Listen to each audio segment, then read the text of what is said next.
Good morning. This is Father Stephen Kelly from St. John's Church in Detroit, and we're continuing our series of daily morning meditations where we generally look at one or another of the lessons that are assigned for morning or evening prayer, what is known as the Daily Office Lectionary.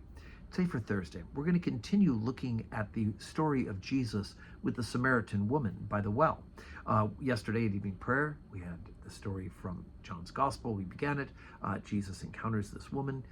She points out that usually Jews don't have encounters with Samaritan women. They don't talk to the Samaritans because they are of a different religion. But Jesus says, go ahead and draw out some water for me. And he says, if you'd have asked, I would give you living water. And so that's where we leave off yesterday. Let's take a look today. John chapter 4, beginning at verse 15.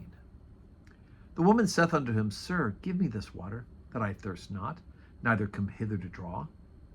Jesus saith unto her, Go, call thy husband, and come hither. The woman answered and said, I have no husband. Jesus saith unto her, Thou hast well said, I have no husband, for thou hast had 5 husbands, and he whom thou now hast is not thy husband. In that saidst thou truly. The woman said unto him, Sir, I perceive that thou art a prophet. Our fathers worshipped in this mountain, and ye say that in Jerusalem is the place where men ought to worship.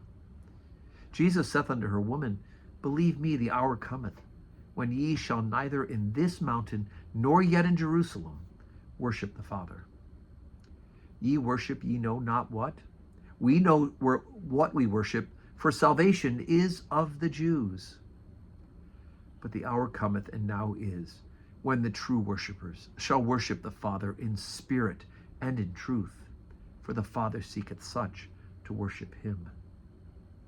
God is a spirit, and they that worship him must worship him in spirit and in truth.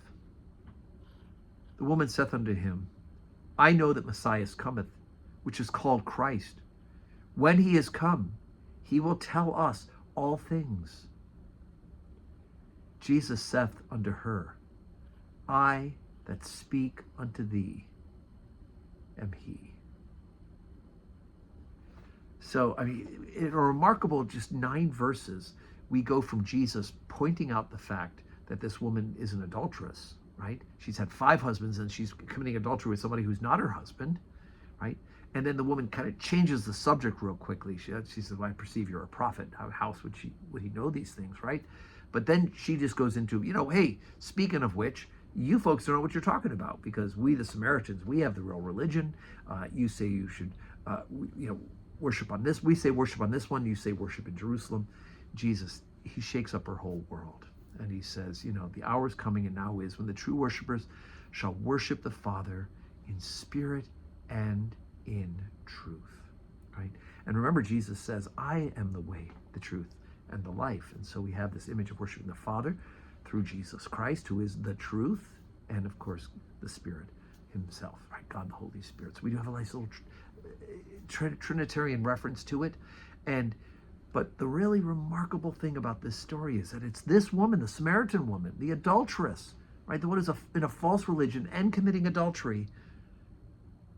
She hears amazing good news, right? She's the one who says, I know that Messiah cometh, which is called Christ. When he's come, he'll tell us all things, right?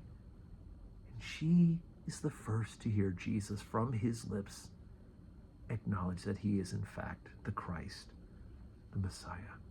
Jesus said to her, I that speak unto thee am he. Wonderful and remarkable. That it's not always to those who are good and holy that Jesus reaches out to. In fact, we learn that he's frequently reaching out to those who are sick, who need the physician. And this woman receives this good news. She's engaged him theologically with a theological question, and he's answered that he is in fact the Messiah. Okay, so we'll have one more day with our story of the Samaritan woman at the well. Today's Thursday. We have 10 o'clock adoration, 10:30 Holy Communion with benediction following, and then 4 o'clock evening prayer. God willing, of course. So I hope that you can join us in person. If not, worship with us online. Be sure to say your prayers, and may God grant us a Thursday that's full of blessings.